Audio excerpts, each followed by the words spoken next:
नमस्कार दोस्तों। आज आपको बताने जा रहे हैं कि आजीविका पाठशाला का गठन कृषि सखी और पशु सखी कैसे करेगी। तो कृषि सखी और पशु सखी को डीआरसी में ट्रेनिंग होने के बाद में कृषि सखी और पशु सखी अपने गांव में जाकर अपने गांव के सभी समूहों का सर्वे करेगी, जिसका फॉर्मेट आपके सामने दिख रहा है। तो कृषि सखी कृषि से संबंधित जानकारी पूछेगी और पशु सखी पशु से संबंधित जानकारी पूछेगी। एक पाठशाला का गठन के लिए कम से कम 50 महिलाओं का कृषि सखी और पशु सखी दोनों को मिलकर सर्वे करना पड़ेगा। अधिकतम आप इसमें 70 से 80 महिलाओं का भी सर्वे करके उनको पाठशाला के अंतर्गत जोड़ सकते हैं। तो कृषि सखी और पशु सखी सबसे पहले जिस समूह में जाएगी तो प्रत्येक समूह की महिलाओं से निम्न सूचना मांगेगी। सबसे पहले सदस्य का नाम यानी कि महिला का नाम हो जाएगा यहाँ पर 1 नंबर पे। दूसरे में कि स्वयं सहायता समूह का नाम क्या है, उस महिला के समूह का नाम क्या है, कौन सा वर्ग है उनका, और सर्वे की दिनांक जिस दिन वो जिस समूह में जा रही है उस समूह का सर्वे कर रही है वो दिनांक यहाँ आ जाएगी। उसके बाद कृषि सखी कृषि से संबंधित जानकारी पूछेगी कि उस महिला के पास में कितनी ज़मीन है और उसके पास में सिंचाई का स्रोत क्या है।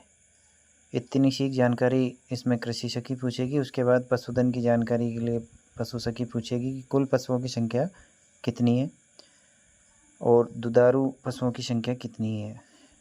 ये सूचना पूछने के बाद में उस महिला के यहाँ पर सिग्नेचर करवा लिए जाएंगे। इसी प्रकार से वो प्रत्येक समूह में जाकर कम से कम 50 महिलाओं का ये सर्वे तैयार करेगी। सर्वे तैयार करने के बाद में वो सभी उन महिलाओं को जिनका उसने ये सर्वे किया है उनको सभी को एक जगह इकट्ठा करके एक आम सभा का आयोजन करेगी। आम सभा में ही आजीविका पाठशाला का प्रस्ताव लिया जाएगा, जिसमें अध्यक्ष कोषाध्यक्ष सचिव चुने जाएंगे सबकी सहमति से, और उसी में इन कृषि सखी और पशु सखी का भी अनुमोदन पाठशाला के प्रस्ताव में किया जाएगा। अब ये है आपके सामने आजीविका समूह के गठन का प्रस्ताव।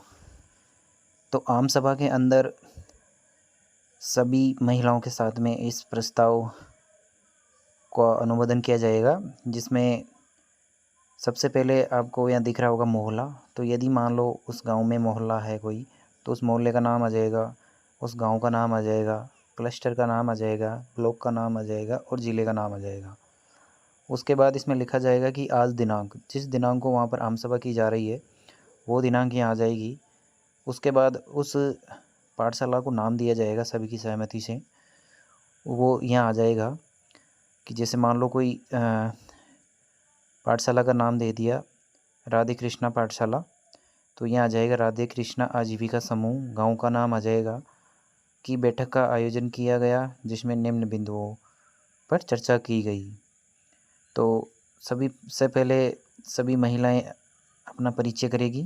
परिचय करने के बाद में उस परिचय होने के बाद में बैठक में सबकी सर्वसम्मति से एक अध्यक्ष जो अच्छी पढ़ी लिखी हो, थोड़ी समझदार हो और उस पाठशाला की मीटिंग को सुचारू रूप से चला सके, ऐसी महिला का चयन किया जाएगा जिसको अध्यक्ष बनाया जाएगा। उसके बाद सबकी सहमति से ही सचिव का चुनाव किया जाएगा। उसके बाद इसमें एक कोषाध्यक्ष का चुनाव किया जाएगा। चुनाव होने के बाद में आप पॉइंट नंबर 4 में देखेंगे कि समूह की प्रत्येक बैठक माह की, इसमें एक दिनांक का अपन को इसमें फिक्स करना पड़ेगा कि महीने की इस तारीख को अपन आजीविका पाठशाला की बैठक रखेंगे। उसके बाद में वो तारीख आ जाएगी यहाँ, और समय भी इसमें अपन को फिक्स करना पड़ेगा कि भाई 1 तारीख को यदि अपन आजीविका पाठशाला की मीटिंग रखते हैं तो समय कितने बजे रहेगा, ताकि सभी महिलाएं उसी टाइम पर पहुंच जाए। उसके बाद में इसमें प्रत्येक माह की बैठक जो अपना स्वयं सहायता समूह है उससे भिन्न होगी, उसके साथ में नहीं होगी।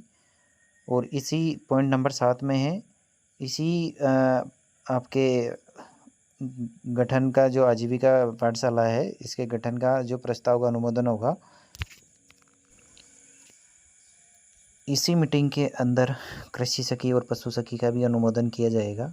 पॉइंट नंबर 7 में यहाँ पर कृषि सखी का नाम और पशु सखी का नाम भी लिखकर इस गठन प्रस्ताव का अनुमोदन सभी सदस्यों की सहमति से किया जाएगा। इस तरीके से आपकी एक आजीविका पाठशाला का गठन एक गांव के अंदर हो जाएगा। धन्यवाद।